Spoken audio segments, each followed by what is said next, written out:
Hi అండి, అందరికీ నమస్కారం. Welcome to my channel.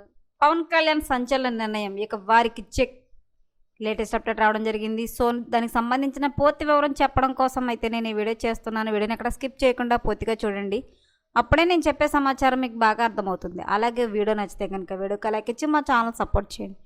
కొత్తగా ఎవరైనా మా ఛానల్ చూస్తున్నట్లయితే కనుక తప్పకుండా సబ్స్క్రైబ్ చేసుకోండి ఫ్రెండ్స్. అప్పుడే నేను పెట్టే మరిన్ని అప్డేట్స్ అన్ని నోటిఫికేషన్కి అయితే వస్తాయి. అలాగే వీడియోని లైక్ చేయడం వల్ల వీడియో కొంతమందికి రీచ్ అయ్యే ఇన్ఫర్మేషన్ మరి కొంతమందికి అయితే రీచ్ అవుతుంది. సో లేట్ చేయకుండా వివరాలు ఏంటో చూద్దాం. డిప్యూటీ సీఎం పవన్ కళ్యాణ్ అనూహ్య నిర్ణయం తీసుకున్నారు. ఫ్రీడమ్ ఆఫ్ స్పీచ్ పేరుతో సోషల్ మీడియా చేస్తున్న విమర్శలపై Andhra Pradesh deputy CM Pawan Kalyan serious అయ్యారు. ఎలాంటి ఆధారాలు లేకుండా ఇష్టం వచ్చినట్లు మాట్లాడుతున్నారని మండిపడ్డారు. ఇలాంటి వారిని వదిలేస్తుంటే చేతకాని వారిలా చూస్తున్నారని ఆగ్రహం వ్యక్తం చేశారు.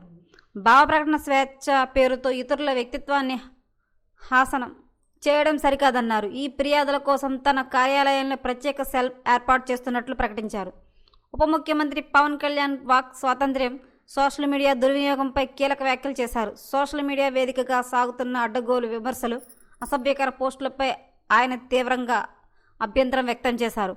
ఒకరి హక్కులను, వ్యక్తిగత స్వేచ్ఛను మరొకరు ఉల్లంఘించే స్థాయికి వాక్ స్వాతంత్ర్యం వెళ్ళినప్పుడు చట్టం తన పని తాను చేసుకుపోతుందని, అలాంటి వారిపై ఖచ్చితంగా చట్టపరమైన చర్యలు ఉంటాయని పవన్ కళ్యాణ్ గట్టిగా హెచ్చరించారు.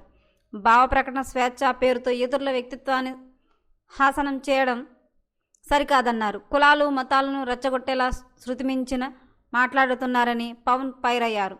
ఇలాంటి వారిపై ఖచ్చితంగా ఆధారాలతో ఫిర్యాదులు వస్తే చర్యలు తీసుకుంటామని వెల్లడించారు. ఫ్రీడమ్ ఆఫ్ స్పీచ్ అంటే వ్యక్తిత్వ హాసానికి పాల్పడడం కాదని చెప్పారు.